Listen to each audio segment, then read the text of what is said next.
AMD just had their most important earnings call ever. Whether you're a longtime AMD shareholder or you're just wondering if AMD can keep up with Nvidia, you should know that this isn't just about revenues and profit margins. AMD's latest earnings show us their place in the entire AI revolution. So in this video, I'll break down AMD's latest earnings call, one key insight that changed the way I see the company, and what that means for the future of the stock. Your time is valuable, so let's get right into it. First things first, I'm not here to waste your time. Here's everything I'll cover in this video. AMD's latest earnings, their next generation Instinct GPUs, the biggest risks for AMD stock like competing with Nvidia, and of course, where all of this puts AMD on my list of stocks to get rich without getting lucky in 2024, which has done pretty well year to date. Let me start by saying that this isn't a video about AMD being a bad company or a bad investment. In fact, I've made video after video talking about how AMD is the only company on earth that even has a shot at competing with Nvidia. But the further we get into the AI era, the wider the gap between AMD and Nvidia seems to get. And I think I figured out why. Let's start with AMD's latest earnings call. AMD posted record revenues of $6.8 billion for the quarter, which is up 17% quarter over quarter and 18% year over year. AMD has four major business units: data centers, client PCs, gaming, and embedded chips. If you've been watching this channel for a while, you know that I focus on investing in technology platforms that other businesses pay to build on top of. So for this video, I'm just going to focus on AMD's data center chips, which is their biggest and fastest growing business unit anyway. AMD reported $3.5 billion in data center revenues, which is up a whopping 122% year over year. That sounds great at first, but let's compare that to Nvidia. Nvidia's data center revenues clocked in at $26.3 billion last quarter, which was up by an insane 154% year over year and represents 88% of their overall revenue. Remember that number.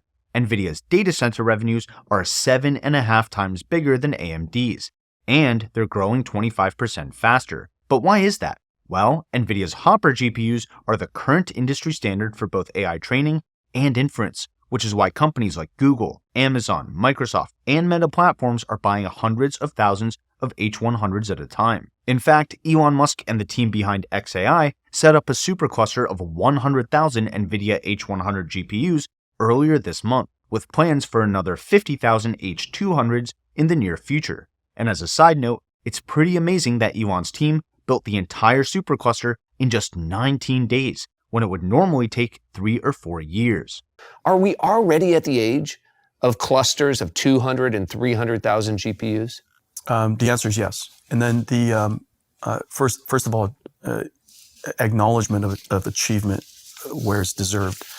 I mean, Elon is singular in this understanding of engineering and construction and large systems. And from the moment that we decided to go, the planning of with our engineering team, our networking team, our infrastructure computing team, the software team, all of the preparation in advance, all of the infrastructure, all of the logistics, and the amount of technology and equipment that came in on that day, NVIDIA's infrastructure and computing infrastructure and all that technology, to training, 19 days.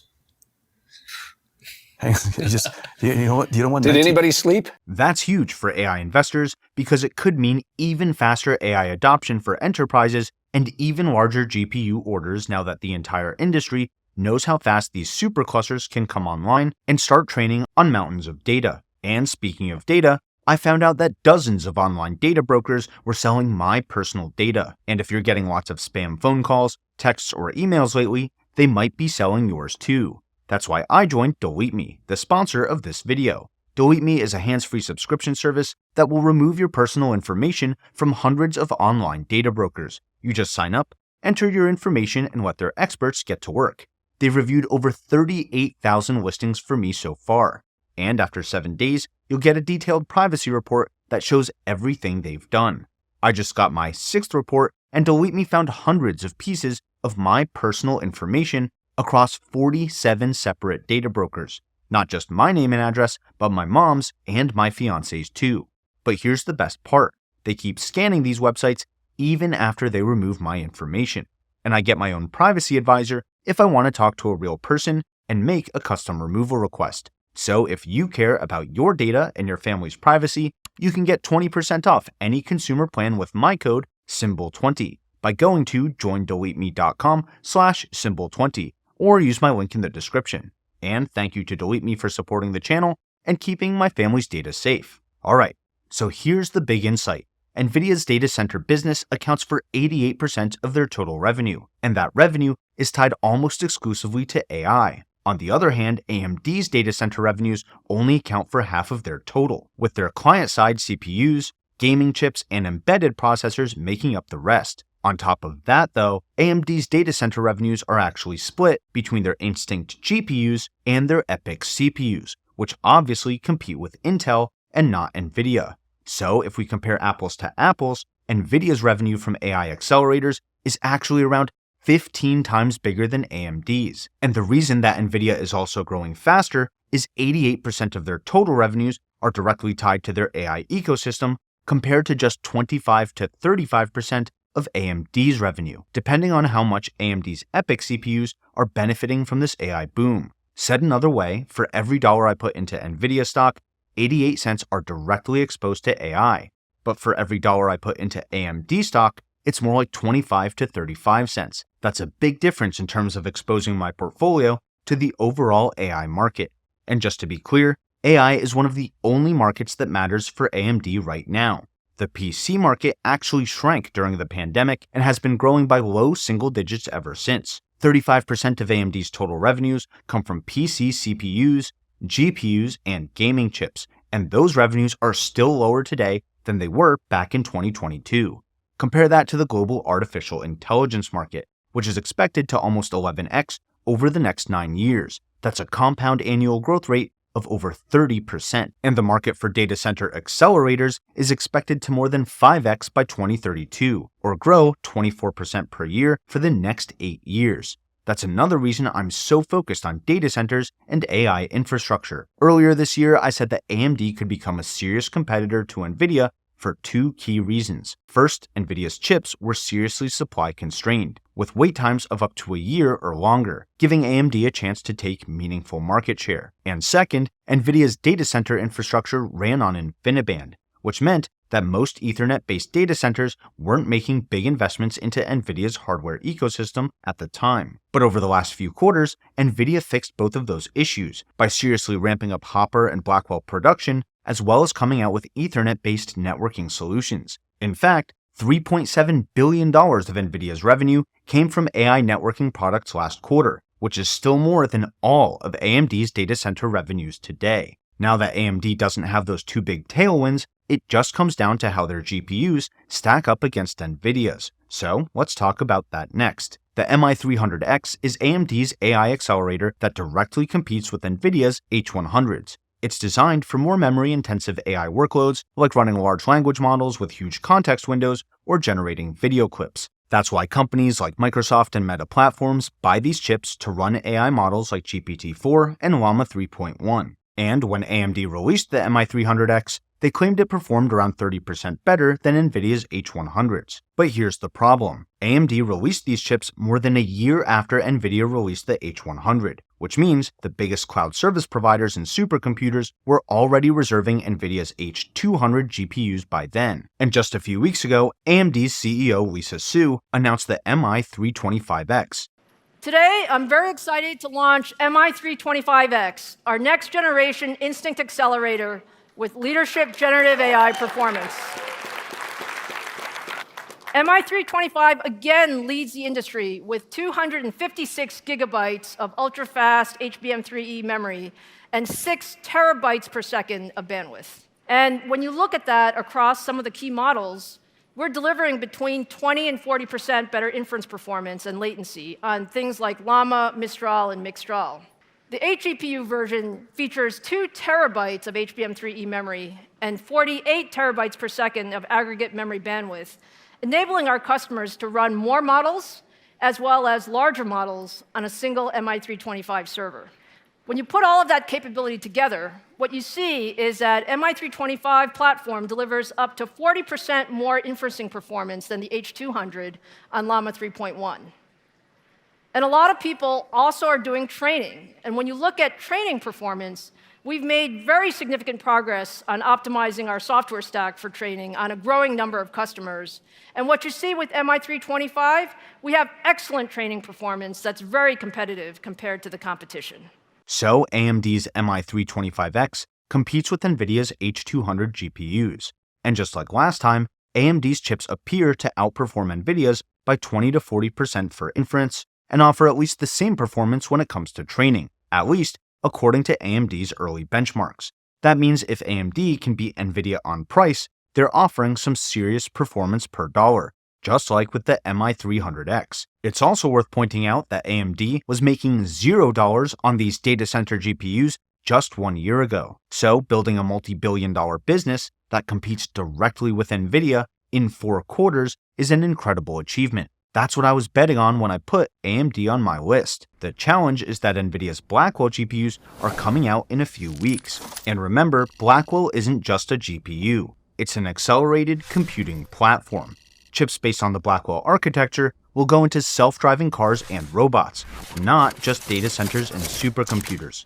Blackwell is also 4 times better at AI training and a whopping 30 times better at AI inference than Hopper. That massive leap in performance gives NVIDIA a lot of pricing power, which is why they have 76% gross margins, while AMD's margins are at 50%.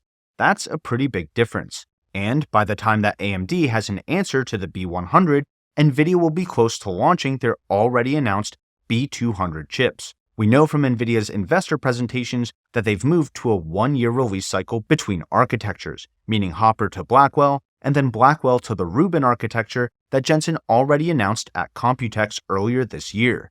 So one of the biggest risks for AMD is that NVIDIA releases new chips almost twice as fast as them right now.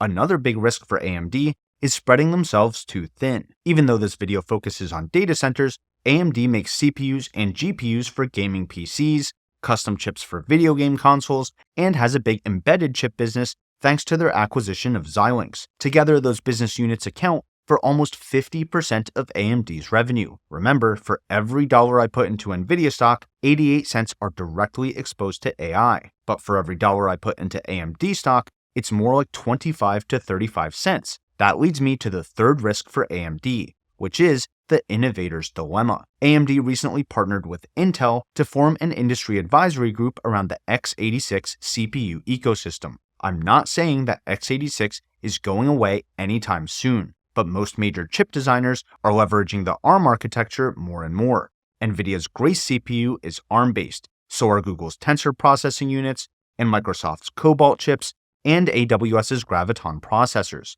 And while AMD makes arguably the best 86 chips on Earth, I'm worried that big partnerships around x86 are their way of doubling down on today instead of pivoting to the architectures of tomorrow. And as a shareholder, I want to see AMD skate to where the puck is going, diversify their product lines, and make some ARM chips in the future. Now that I've covered AMD's latest earnings, their data center GPUs, and the risks of competing with NVIDIA while being spread across many different verticals, let's talk about what that all means for AMD stock. And if you feel I've earned it, consider hitting the like button and subscribing to the channel. That really helps me out, and it lets me know to make more content like this. Thanks, and with that out of the way, let's talk about where AMD belongs on my list of stocks to get rich without getting lucky.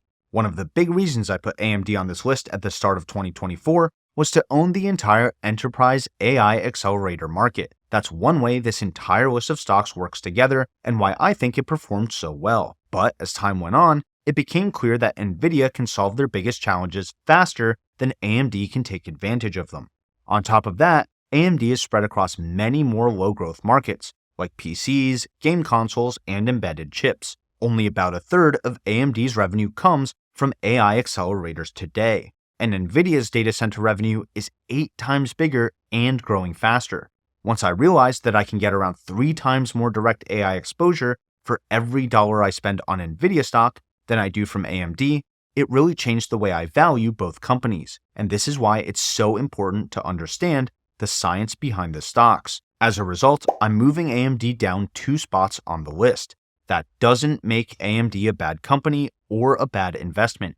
It's just not a pure play on AI, and I don't need to bet on every single company that makes AI data center hardware. And if you want to see how I picked this list of stocks at the start of the year, make sure to check out this episode next. Either way, thanks for watching, and until next time, this is Ticker Symbol U. My name is Alex, reminding you that the best investment you can make is in you.